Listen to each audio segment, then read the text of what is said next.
good morning. Actually, it's afternoon. Afternoon, my lovely subscribers. It's currently snowing outside, and I woke up at like 8, and I was like, oh, well, I'm going back to sleep because there's nothing I can do in this house. Anyways, today, I am bringing you a reading video because we haven't done the reading videos in a while. It's not a smut reading video.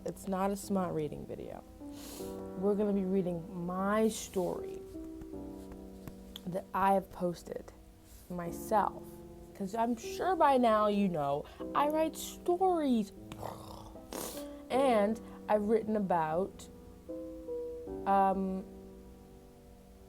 7. Okay.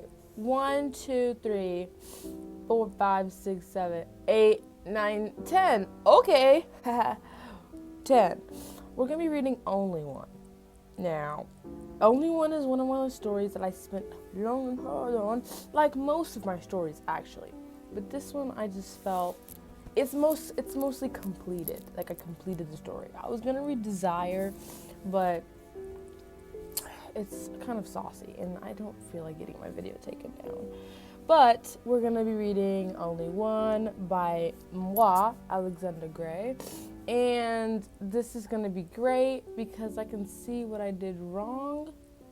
Like, this chapter's not even posted right. Okay, you know what? I'm going to come back when I get everything set up because things are already going south and we haven't even entered the writing realm yet. Like, what the heck? Okay, for a hot second there, I thought I deleted the chapter on accident and I was literally going to start crying. Okay, we're gonna get started. Just, let me. Okay.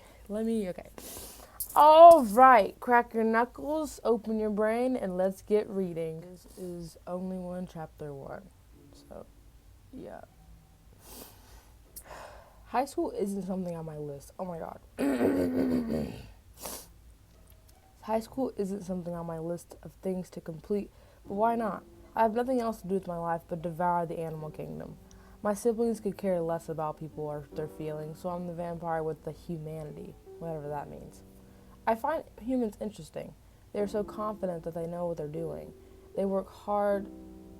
They are so confident that they can do something that they work so hard to do it until they almost die from the trauma they put on their brain. That's only the first type of human I've ever learned about since I've been in Kansas. There's also the type that sits around without a care in the world and doesn't put effort into anything at all. Those people disgust me the most. Why are you sitting on your ass when you could be doing something to help this world in some way? I was sitting in my regular spot in my journalism class, flipping through my Catching Eyes book by a dude with a very weird name. I listened to the teacher only partially because I've already heard what he's talking about 100 times. Not interested in a single thing that is coming out of his crusted mouth, I stand up and head towards the door, grabbing the restroom pass on my way out. I'm gonna blow my nose because, yeah. Okay, my nose is successfully blowed. Let's continue. I walk slowly down the hallway, keeping a steady pace and not increasing or decreasing my speed. The art on the wall catches my attention, and I stop to look at it. The colors and obscure shapes mashed together on a canvas. It's beautiful. I made that, a somewhat tall male says, approaching me confidently. It's confusing? No, it's beautiful.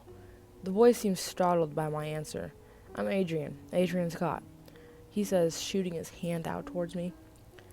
I'm Christian Warren, I say, shaking his hand. I like that name, Adrian says, smiling, a light pink shade spreading across his face. I haven't seen you all year, I haven't seen you at all this year, Adrian says. I transformed. I said I transformed. Wow. I transferred from Oregon yesterday, I smile. I am from there, Adrian says excitedly. I continue to smile and decide to go to the restroom, and this is my only escape from this very uncomfortable conversation. I've got a wee, I say. Oh, okay, see you around? Without answering, I leave his company and head towards the men's restroom. I make eye contact with the few males as I walk in, but they decide to ignore my frantic facial expression and leave the restroom. There's a third type of human that I've been learning about, the ones that are happy 24/7 and are friends with absolutely everybody in the school. That's Adrian. After hanging out a few times here and there, I can tell he is a fun person to be around. His smile brightens the room and his laugh is earth-shaking. His personality is stable and comforting, but he is quite loud. I would even call him a friend. My friend. Adrian changed his schedule so that he could accompany me in my journalism class because he thought I was lonely. Humans use terms that take me a while to understand, mostly because I use broken English, and I have to adapt since the majority of my family is from the 1600s. Humans are the main source of food within my siblings, but being around humans long enough, I found that they can actually be vital resources to learning, and they serve important roles around the world. Bro, I almost turned this into a TED Talk. Let me tell you something. I've never really had the urge to feed on humans, mostly because I was strongly connected with them when I was one myself. Journalism consists of 24 students, including Adrian and me. For a while, only 19 out of the 24 students that were supposed to be attending the class showed up. It's the next day, and science is my first period. It's okay. Mostly just a bunch of delinquents and druggies. I know all the students in my class, their parents, and where they live. I have a lot of free time. But today there was a student I did not recognize, obviously because he was new. There's a new student today. Most basic way to introduce a student, I say to myself. Peter Scott. The boy waves nervously and snickering his head towards the back of the classroom. What's funny? I ask, turning around in my seat and making eye contact with the main boy in the snickering group. Nothing, the boy says, looking at the ground almost instantly after we make eye contact. You can sit next to Christian, the teacher says, pointing in my direction. The boy hesitates before walking over to me. He takes a seat next to me and sets his bag down slowly as he is waiting for me to hit him. Scott? He flinches, and our eyes meet. Do you have a brother? I ask gently. Yeah, Adrian. He takes out his iPad and goes to the assignment. You know him? Peter asks. Yeah, we've been talking for a while. Talking? Yes. Like dating? No. Oh. When this boy walked in, his scent was a mixture between life and death. It was a familiar scent, but forbidden at the same time. I didn't understand this. It doesn't matter, it's just another high school boy. The class comes to an end and everybody starts packing up their bags. I stand up calmly with my backpack in hand and walk out of the door. Peter shortly follows and pretends to bump into me to start conversation. Ugh, sorry, Peter yelps after slamming into my shoulder. I smile softly at him and proceed to walk down the hallway. The force that was used against me wasn't natural. It was human-like, but for such a slim-bodied boy, it didn't add up. After taking a few glances back at Peter, who was still following me, I decided to slow down and wait till he catches up. Do you wanna, hang out? Spit it out. Do you wanna hang out after school and do homework? It's your first day and you already have homework? Yeah. I shrug and start walking up the stairs to my next class. Stalker, I say, glaring back at him. He lets out a small grunt and heads in the other direction. I'm interested in what this boy wants, so I don't blow him off immediately. Hey, Chris! Adrian yells, approaching me very quickly. Good afternoon, Adrian. Have you met my brother yet? Peter? Yeah, social awkward, small, gay. Gay? I didn't even pick up that vibe with him. I'm sure you two got along well. Why do you say that? You know, both being gay thing. I'm not gay. Come on, your gator's off the rails. Whatever, I'm just intuitive. Intuitive gaze. Adrian begins laughing uncontrollably. I roll my eyes and proceed to enter the classroom. You're in denial, Adrian says, walking around me to his seat. Will you just shut up? I laugh. Adrian unpacks his stuff onto his desk and gives me one of those devilish grins before focusing on the teacher. World War I presentations today. How many of you finished it? The teacher says, panning the room with his eyes. Hands shoot up all around the classroom, including Adrian's. I'll present one from 6 years ago, I say in my head. You didn't do it, did you? I did. I put my hand up and the teacher and I make immediate eye contact. Great. Christian, would you like to go first? He says confidently. Sure, Mr. Cooper. I walk up to the front of the classroom and proceed to broadcast my work onto the monitor placed at the front. World War I was a violent war. The PowerPoint was very unamusing and was a waste of 20 minutes, but the teacher got off my back for a bit. I began to smell a familiar smell, a smell I've smelled before. Peter. May I go to the restroom? I asked politely. He he says, nodding and looking over the roster. I walk into the hall and follow the smell down the hallway. The smell becomes stronger, almost unbearable. It's almost as someone has died. I find a boy sitting in the corner of the hallway, curled up in head and shoulders. "Oi!" I shout quietly. The boy looks up and his eyes are red and puffy. "Peter? Go away. What happened? Who hurt you?" "No one," Peter stutters. "Oh, okay." I walk away slowly, waiting for him to tell me to stop. "My mother died from a wolf attack 20 minutes ago." You see what I did there? 20 minutes? I don't know if you did. It doesn't matter. I I don't understand. Wolves aren't violent creatures, Peter mumbles. "Werewolves are." He doesn't know, and I will not be the person to tell him. "What do you want me to do?" "Stay." I sit beside him and hug his arms tightly. "I have no one left," Peter whines. "No dad?" Very common within the werewolf families. 5 p.m., 2952 Lakeview Avenue. "Okay." Peter falls asleep calmly on my shoulder. "This is awkward," I say quietly, looking around to see if anyone is near. The bell for the next hour rings, and I carry Peter to the nurse. He doesn't deserve to deal with the overconfident teachers for the rest of the day. I walk in stealthily and without a sound. I set him on the resting bed and continue to approach the nurse. "You will not allow him to leave this room until I come back at the end of the day. You will complete all requests except exiting this room. Do you understand?" "I understand," the nurse says in a paralyzed state. Pretty much he compelled her.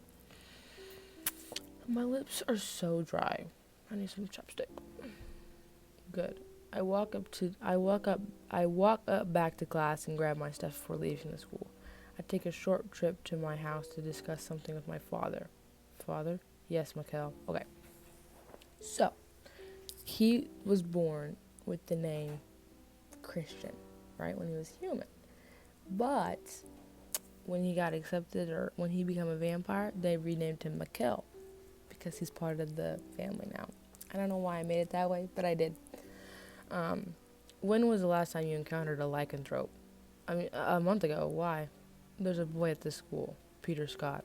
His mother was killed yesterday from a wolf attack. Oh, the Scots. You know them? Yes, quite popular in the lycanthrope world. Okay, a lycanthrope is a werewolf. I'm sure you already know that. But Adrian is human. Was adopted by the Scots 12 years ago. But he is 17. He was an orphan for a while. Well, didn't have any parents. Then Peter's a lycanthrope? Mm-hmm. He doesn't smell like a lycanthrope, though. Weird. Alright, I'll be home again soon. I leave the house and head back to the school for the next 3 hours of school. Peter's still in the nurse's office resting. Going to my classes is pointless, mostly because I've already learned the topic before in homeschooling. But it's interesting seeing the teachers' perspectives. "Why were you late?" my 4th-hour teacher says before I take a seat. I approach him quickly and look him directly in the eyes. "I wasn't late," I say quietly. You weren't late," the teacher says under his breath. Mm-hmm. I walk over to my seat and set my stuff down calmly without disturbing the class's silence. I only know 3 students in this class, and they know me. The scars on their wrists haven't healed completely yet. Trust me, that isn't anything like undercover, like messed up. It's just, feeding. You know what I'm saying? Cool. I giggle to myself and take out my iPad. Before taking it out completely, my phone buzzes. It's from Achilles. Achilles is the father. I walk out of my room quickly with my phone in hand. "Hey," the teacher steps in front of me, blocking me from entering the door. "Rest," I say in his ear. He falls to the floor with a loud thud. I run out of the door and answer the phone. "Yes, father." "Your siblings will be joining the high school next week," he says loudly. "Why are you yelling? Couldn't you have just told me this next week?" I say angrily. "Because they're in the school." I didn't even sense them. "If you were to do anything to them, do it when you are home." With that, he ends the phone. Why do they have to be in the school right now? This is a terrible situation. I need to go get Peter immediately. I walk in, making myself invisible. Students have crowded the teacher, and I have proceeded with CPR. The students have. "Awake," I whisper to the teacher's body. He jolts awake, taking a huge gasp of air. "Hey, a boy says, grabbing my arm before I leave the room. I'm Connor. I need to leave." I leave, speeding down the hallway to the nurse's office. "Hello, brother," Tristan says, appearing in front of me. Hello, Tristan, I say, annoyed. Where are you going in such a hurry? Seth says, appearing beside me. I stay silent with my thoughts and continue to walk towards the nurse. Miekel is hiding something, Arthur sings. It's more like Miekel's hiding something. Can you guys leave? After you tell us where you're going. I stop and turn around to all five of them. I roll my eyes and proceed to tell them about Peter. A lycanthrope? Simon says loudly. Shush! It's what Mother said. It's what Father said. But Peter doesn't feel like one. What does he feel like? A vampire. That's impossible, Simon says to Odin. Yeah, there's no way, Odin says quietly. No way what? Hybrids have been extinct for 200 years. What is a hybrid? How does the oldest not know what a hybrid is? Tristan laughs. Tristan? It's a mix between a vampire and a lycanthrope. Okay, that was the first chapter. I'm not gonna end the video here, no worries. We're gonna read the second chapter. But I need you guys to digest that for a second. So, if you need to, pause the video, pause it, think about it, okay? I don't want to rush it. I want you guys to understand. And if you have any questions, comment right now. The time, look at the time, type it in, what's going on here, and I answer it. I need to put some chapstick on too, get some water. So, shoot, I'll be back.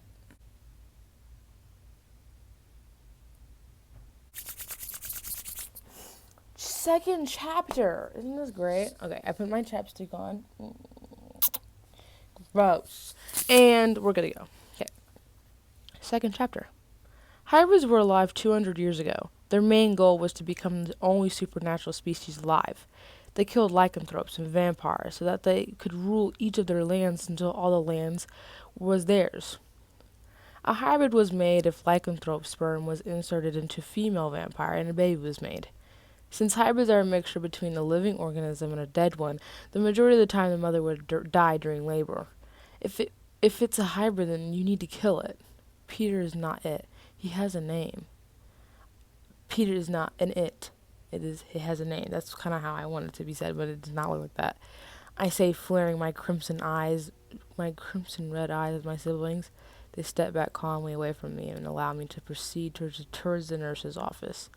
I walk in as calm as possible without startling the nurse. I look over to see that the bed Peter is in is empty. Where is Peter? I shout loudly. Peter walks out of the restroom, drowsy but still awake. Why are you yelling, Christian? He jumps back down to the small cot-like bed and relaxes his muscles. We're going home, Peter. I say, picking him up by his arm. Mm-hmm. He moans in a tired tone. He moans non-sexually.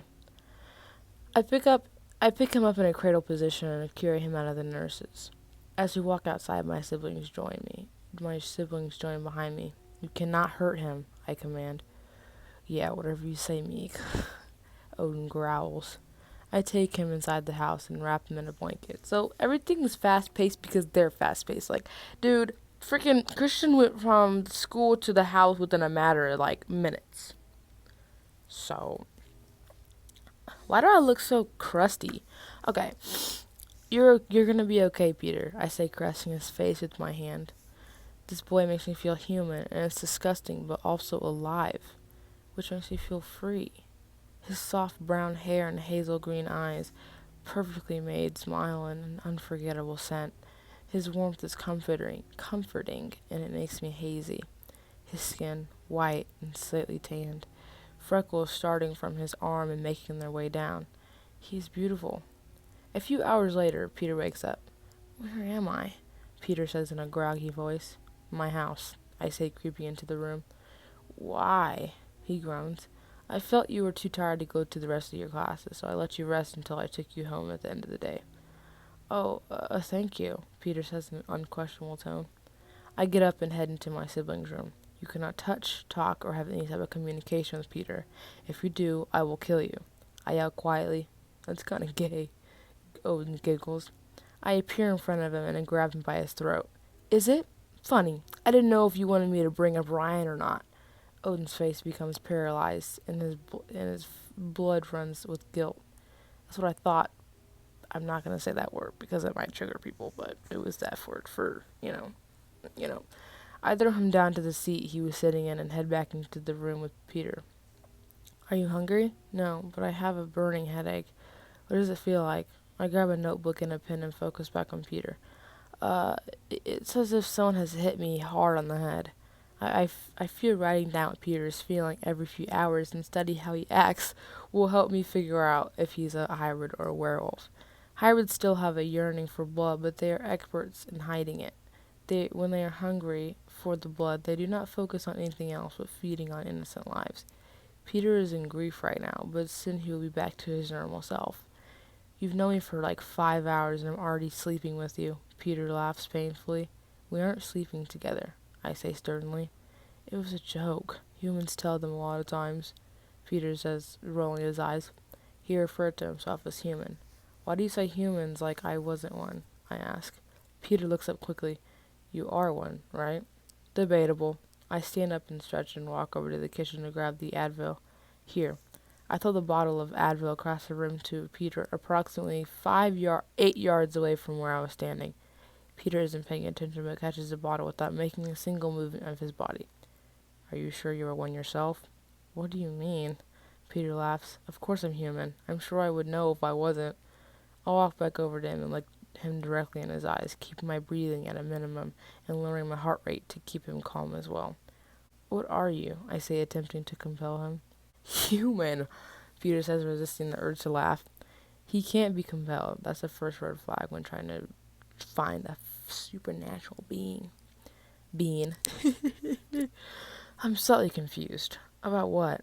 I grab a book and decide to give Peter's brain a break from the stress of the unknown. Why am I here? You can leave if you want. You didn't answer the question. You're a very interesting person, Peter. What the fuck does that mean? Means I want to study you for a while. Is that okay? I mean, you can't just study. When you first saw me, you thought I was hot, and you wanted to get into my pants. I blurt. How did you? No, I didn't, you pervert. We make eye contact, and his body temperature slowly rises. I can't say that. I can't say that. Okay, I'll say it. But like you want me to fuck you right now, Peter? I smile. Stop doing that. He stands up and walks towards my siblings' room. Don't go in there, I warn. He walks in anyways. The fuck are you doing in here? I hear Christian say. Why am I here? We aren't supposed to talk to you. Arthur grunts. Why am I here? Answer the question, Peter yells. We don't know, Simon says. You're fucking lying. He's thinking about doing something. Peter attempts to slap Simon, but I appear in the room and grab Peter's arm. We think you're a hybrid, I whisper in his ear. What the fuck is that? Peter screams loudly. Boy's got a mouth, Odin says. Peter's eyes become a dark orange for 1.2 seconds. Interesting. What? Peter says, breathing through his teeth. What are you feeling right now? I ask hesitantly. Anger. Pure and utter rage. You guys won't tell me shit and I'm a fucking hybrid, which means absolutely nothing to me because I don't even know what that is. Peter, relax. I'll tell you everything, but you need to stay calm. I say, slowly letting go of his arm. Peter's heart rate slows and his breathing becomes subdued. Come here, I say, walking up to my room. Where are we going? Stop talking. We enter my room and I guide him to a chair in my room. Sit. A hybrid is a mixture between a vampire and a werewolf. I'm a human, he shouts. Stop yelling or my parents will kill you. Quite literally. Okay, well I have school tomorrow, so whatever this testing you're gonna do has to be on the weekend, Peter says, rolling his eyes again. You aren't going to school. You can't just decide that for me. My parents are gonna be mad at me. Your parents are dead. You live with your grandparents. How did you know that? I know a lot, Peter. You're a creep. We will test you. We will test you in every day. We will test it. Oh my gosh. We will test you every day for about 3 hours. Endurance, temper, agility, mental strength, and restraint. Chef's kiss. Restraint, your ability to restrain yourself from fresh blood. This is nuts. I'm not a hybrid or whatever the fuck. I appear in front of him and push him against the wall. What? Why did you do that? No, this is not. I keep forgetting. God, what? Why did you do that? I grab him by his throat and throw him to the ground. His body hits the floor lifelessly, but he is unconscious. The force that I'm using for these assaults would have broken your bones. Stop, he whines with slight frustration. I grab his arm and push it into the floor until I heard his bone break. He continued to whine and grunt with frustration as I broke the tendons and muscles holding his arm together.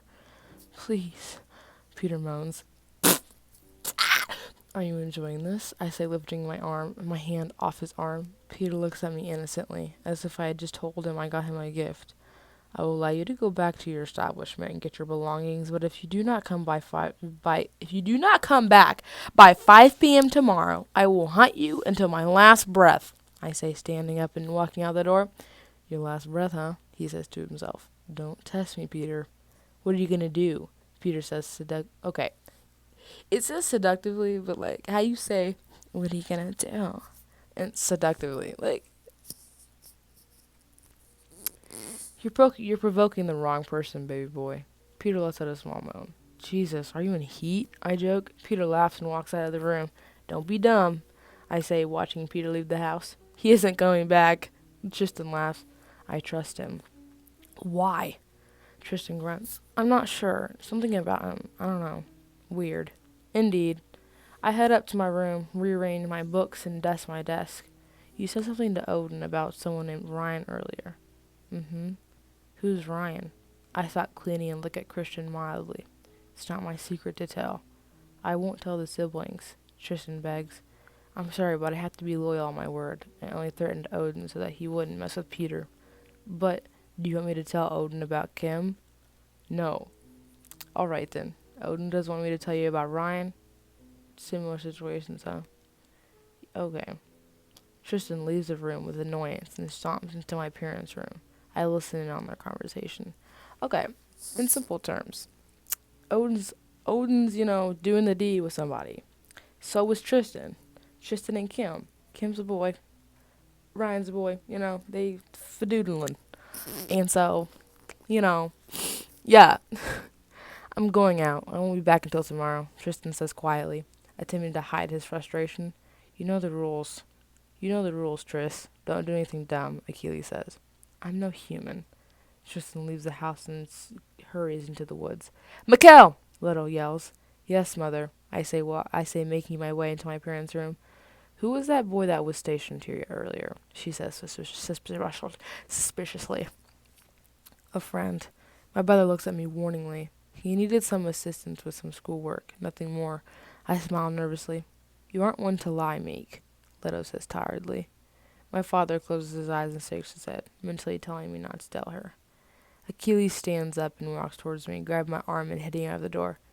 Your mother is sick, Miekel. What? I shout. Shut up.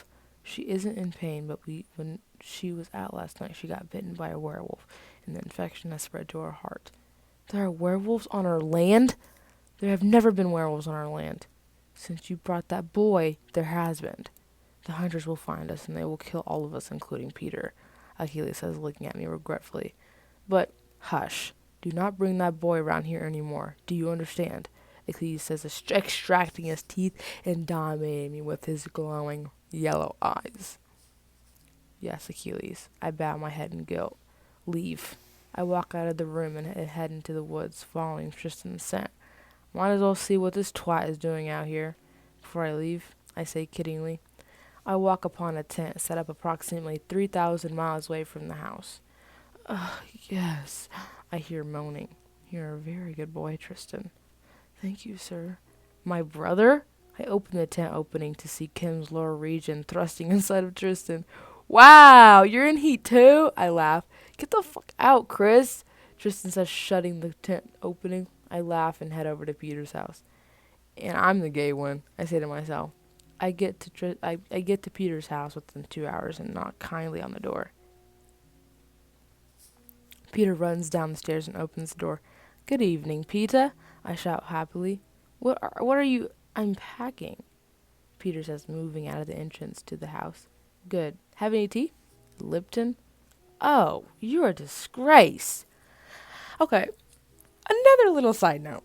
Okay, Miekel is freaking British, but I don't feel like speaking in a British accent the whole YouTube video. So, when if you ever like hear me say something like, "Oh, you're a disgrace." Like if I just add a little touch of British on the side, it's because they're literally British. I'm American. What did you expect? Peter shouts. Point made. I shrug. I walk into his room and study the painting and figures he has placed on the shelf. Into Star Trek, huh? Well, no judgment here. I smile. Peter smiles innocently, sits on his bed, and continues to pack. Do you need all that stuff? Yeah. Humans don't usually wear tuxedos every day. Peter laughs. Whatever. I got kicked out, so we were going to be established in a house near the Lavin River. Why did you get kicked out? Because of you, actually. I giggle. Oh, I'm sorry. No, you aren't. You're right. Hurry up. You've been packing for 2 hours. We've got to do some tidying up in the new house, I say. Okay, I'll be down. I walk into the kitchen and scan the pictures on the fridge. His mom, I say to myself, while looking at a specifically framed picture of a woman placed on the door. I'm ready, Peter smiles. Let's go. Wait, you don't have a car? About that, I say nervously. What am I? We will call an Uber. Relax. The Uber is simply my butler that my father has assigned to me when I left the house. Peter can't know about that, though. Oh, let me do it, the Uber driver says, grabbing Peter's bags from him. The Uber driver. Peter looks at me for approval. I nod and get back into the back seat. Oh, shit, the Uber exclaims. I smell the freshly drawn blood spill out of his finger. I can handle this, but Peter, I say quietly. I get out of the back seat and see Peter with a clenched fist. I feel his resistance. It's as if it's natural for him to resist the blood, almost as if he knows he shouldn't feed. Peter, get in the back. I'll take care of it, I say, approaching him carefully. He doesn't respond and goes back around the cart into the back seat. Let me see it, sir. I smile. I squeeze his thumb to stop the bleeding and pull a Band-Aid out of my pocket. Pull a Band-Aid out of my pocket, sorry. Dude, my arm got like so tired and I started, ooh, it's cramped. Owie. Oh my gosh. Y'all don't understand the pain that my arm is going through right now. Whew. Okay. Oh my gosh. Sorry. It does not feel good. We're gonna switch arms because my arm is literally dead right now. Whew. Okay. Whew, goodness. Oh, okay. The driver says nervously. Okay, so the driver is like human. So yeah. Achilles assigned me a human butler. He is torturing me. I put Peter's bags into the trunk and sit next to him in the back. I'm going to slow down with my reading because I don't want to start stuttering and stuff. Are you alright, Peter? I say, placing my hand on his leg. Yes, why wouldn't I be? 59, okay, 5929-4, Lavin Street, I say to the driver. Yes, master, the driver says, starting up the car. Master? Peter questions. Shit. He is a retired butler, probably a habit. I laugh nervously. We get to the house and Peter practically falls out of the car. This place is huge! Peter screams excitedly. I wouldn't call 3 bedrooms, 2 baths big, but all the rooms in my house are on the same level. Understandable. Let's head in. We walk into a cloud of dust and rat feces infesting the floors. This is going to be a project, Peter sighs. Indeed, it will be, I say, smiling proudly. Peter runs up the stairs in search of the bedrooms. Wow! Peter screams, pointing at the fireplace. Ah, yes, sweet marble from the 1976. I smile proudly. When was the last time you were here? Peter questions. 1998. 22 years ago? Then how old are you? 145 years old, I laugh. Would having any relations with you be illegal? To what? Government? To what government? Human government. Yes. Yes, what? It would illegal for us to fuck, I say, walking up the stairs to where he is standing. Peters begins to say, are you rebellious? I whispered, tracing my fingers up his waist and underneath his shirt. He moans, slowly lifting my shirt. We need to clean this place up unless you want to sleep in a pile of dirt, I say, grabbing his hand and pulling it away from my body. Fine, he groans. Let's get started, I clap. We start with the bedrooms and work our way through the house with our mop and broom until the house starts looking more alive. Done with your section? I yell from around the corner. Yes, Peter yells from the kitchen. Excuse me. I walk into the kitchen and stop dead in my tracks. Peter, did I do good? Peter frowns while scanning the room. It's sparkling. I smile. Peter smiles, drops his broom, and begins running through the house happily. Now that the house is done, we have to start training, I say. Seriously, we just cleaned. Peter sighs. Fine, we'll start training tomorrow. I laugh. In the meantime, let's do some icebreakers. The candy? No, like telling stuff about each other, getting to know each other, because I know nothing about you. Okay, we'll do these icebreaker things. Peter squeals and pulls up a chair. Where did you go to middle school? He says excitedly. I didn't go to middle school. Then how are you in high school? Long story. He questions suspiciously. I was homeschooled, I say, rolling my eyes. Oh, same! I know, I giggle to myself. Okay.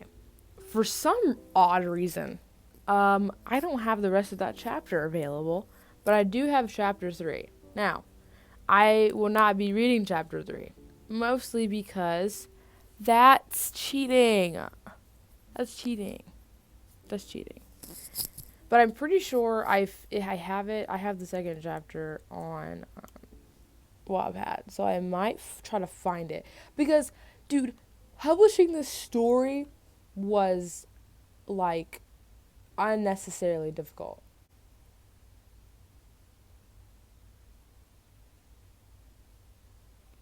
Dude, it's not here. Oh, what? Are you kidding me? Dude, it freaking deleted. I thought, because I was reading it on Google Docs, I just thought that Google Docs didn't save it and I had to publish it to Wattpad, but that's not what happened. I don't have the rest of chapter 2. I'm just going to make chapter 2 real quick and then I'll read it. The rest of chapter 2, because it doesn't make any sense where I left off. Oh my gosh, okay, BRB. So I think might have accidentally posted it to a whole nother just account. And I don't know why I did that, but let's go see, because I might be incorrect. I really hope it didn't delete it, because that's really gonna be it's gonna make me cry. Yes! I found it, guys. Yes! Yes! I'm so happy. Okay, let's get started. We're gonna read the rest of it. We're gonna read a little bit of the last one, because I want to make sure you guys are on the same page. I was homeschooled, I say, rolling my eyes. Oh, same. I know, I giggled to myself. Favorite food? He asks. He says happily. Wolf. I smile cunningly. That's not funny, Peter says, frowning. Okay, I'm sorry. My favorite food is sushi, Peter says, regretting asking the question in the first place. Never had it. What? Peter yells. I become startled from Peter's reaction. What? I've lived in hiding my whole life. We should have sushi night for dinner. Peter stands up in excitement. Sure, after I eat my dinner. This feels normal, having him here and talking about normal things. It makes me feel whole, like something is no longer missing in my life. He feels right. We can't Uber or DoorDash because we live in the freaking boonies, Peter exclaims frustratedly. If you guys don't know what the boonies is, I don't really care, look it up. And you don't have a car, Peter says, dropping his phone on the couch. We can go into town and get some, I sigh, standing up and stretching. Okay. We start walking down the main hill that goes up to the house. Peter becomes tired of walking, so I pick him up and I walk the rest of the way. We definitely need to get a car, Peter laughs. We arrive to the sushi place and I set Peter down at the entrance. I don't know how to do this, so you've got to do it all, I say nervously. No big deal, he says, walking in confidently. Roll and crab roll, I hear Peter say. Okay, and what will your boyfriend get? The clerk says. Oh, he's not my boyfriend. He's my brother. Peter laughs nervously. My apologies. He will get California roll and the Las Vegas roll. Is that it for you guys? Yes. That'll be $25. Peter turns around and looks at me. I don't have money on me, I whisper. I look into the clerk's eyes. You will give us the money for free, I compel her. Christian! Peter whispers loudly. It'll be out in about 10 minutes, she smiles. Thank you, I say seductively. Okay. Whew. We take our food and station near a table next to a large window. Might as well eat here since we lived 2,000 decades away. Peter smiles. I have to separate home from humans, I say, watching Peter break apart his chopsticks. What are those? These? Chopsticks. Why are you eating with sticks? Are you slow? Have you never eaten with chopsticks before? I rub my eyes and pick up a roll with my hand. Whoa. Use the chopsticks, Peter says, motioning me to put down the roll. It's fine, I'll show you. Or you can eat it with the fork. I'll eat it with the fork. I can't get close to him to where he feels comfortable around me because that isn't safe. I have to ignore the desires to kiss him and focus on what's important. Figuring out him and the hunters. And that, guys, is the conclusion of chapter 1 and 2 of Only One, my story my completed story that I just posted. Ow, my head.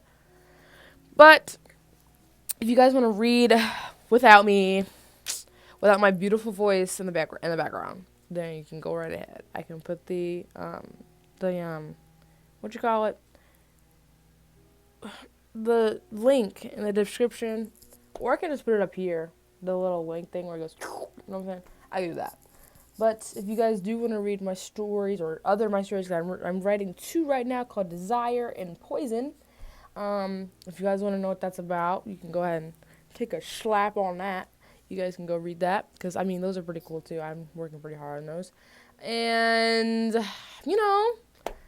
I guess that's it for this video. If you guys have any ideas, if you guys have any book, like, that you want me to read that's from me or from other people, go right ahead. Shoot it down below. I will read them and be like, give my review or whatever. But, anyways, have a really great day, guys. Stay safe out in this blizzard of snow. Don't be stupid. Stay alive. And, stay chapped up.